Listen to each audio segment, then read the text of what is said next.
It doesn't bode well when your counterpart hasn't even responded to your attempts to reach out to him many months ago. Have you remade an effort, or are you just waiting for a response to that original letter?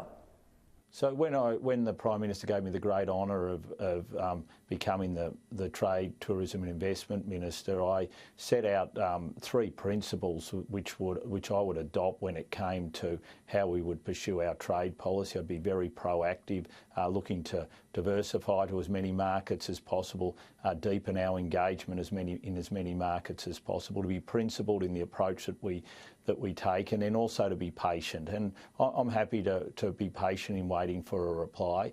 I sent a very constructive letter seeking very constructive engagement, and now it's just the time to be patient, and there's plenty else for me to be doing in my portfolio. There's new markets to establish, there's free trade agreements with the UK and the EU.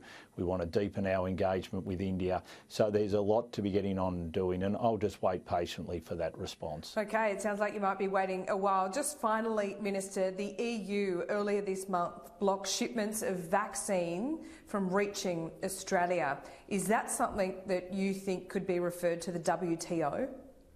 Look, it's not something that we're looking at the moment, the use of export restrictions on vaccine. It is something, though, that I've discussed with the Director General of the World Trade Organisation, and she, like Australia, expressed her concerns with the EU using export restrictions when it came to vaccines. In particular, very concerned about the impact that it might have on the distribution and flow of the vaccines into developing countries. So we'll continue to work with the European Union and argue that there is a better way that we can all make sure that the vaccine is delivered globally, and in particular that we can make sure that the production of the vaccine continues to increase across the globe. I mean, it's not a good sign, the spirit of goodwill from the EU alone. Is this something you're going to remember when you start engaging with the European Union on any kind of free trade agreement?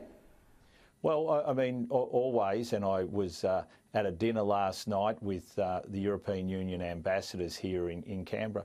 We'll always have very frank discussions with our European partners, and that's as it should be. And they'll pursue what they think is in their best interests, and Australia will always pursue what's in its best interest. But we've also got to make sure that there has to be give and take, and that's the message that I sent them last night, if they could make sure that, you know, when it comes to how we negotiate a free trade agreement, that Australia has particular interests that we want to pursue, and we understand the EU does. And the most important thing is that we understand where each other's coming from so that we can reach an agreement which is in the interests of both parties.